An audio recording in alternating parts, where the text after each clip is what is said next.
ओम शांति। आज बाबा ने कहा, बच्चे अब अपनी एकाग्रता की शक्ति को बढ़ाओ, क्योंकि समय अनुसार एकाग्रता की शक्ति की अत्यधिक आवश्यकता है। एकाग्रता की शक्ति वाला ही अचानक के पेपर में पास हो पाएगा। यदि अभी अभी पुरुषार्थ खत्म हो जाए तो आपकी रिजल्ट क्या होगी?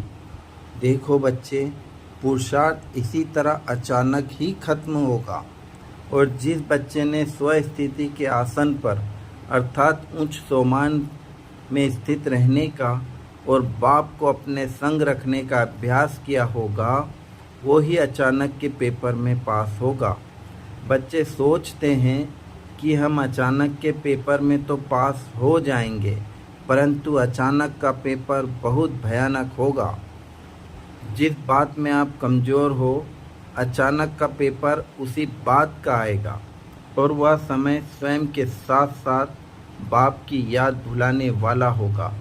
वह समय ऐसा होगा जिसमें आप विस्मृत हो जाओगे, अर्थात आप स्वयं ही परिस्थिति में वह समय के बहाव में इतना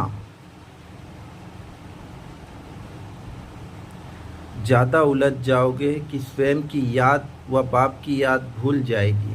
परंतु जो बच्चे अभी से ही अपने उच्च सोमान में स्थित होने की ड्रिल कर रहे हैं और साथ ही साथ अशरीरी बन अपने बाप परमात्मा पिता के पास घर जाने का भी पुरुषार्थ कर रहे हैं, अर्थात जो स्वयं को आत्मा रियलाइज कर बाप के साथ सर संबंध जोड़ने का पुरुषार्थ कर रहे हैं, अर्थात बाप की श्रीमत पर 100% अटेंशन दे रहे हैं, वे ही बच्चे अचानक के पेपर में पास विथ ऑनर बन पाएंगे। इसलिए बच्चे स्मृति स्वरूप बनो, मन बुद्धि को एकाग्र करने का अभ्यास बढ़ाओ। बाबा बार बार कह रहा है कि अचानक अचानक अचानक।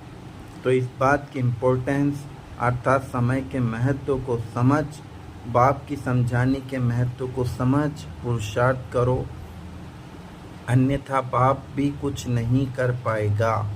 अंतकाल आप अकेले हो जाओगे, और वह घड़ी केवल पश्चाताप की होगी। इसलिए सोच समझकर अपने एक एक सेकंड को सफल करो।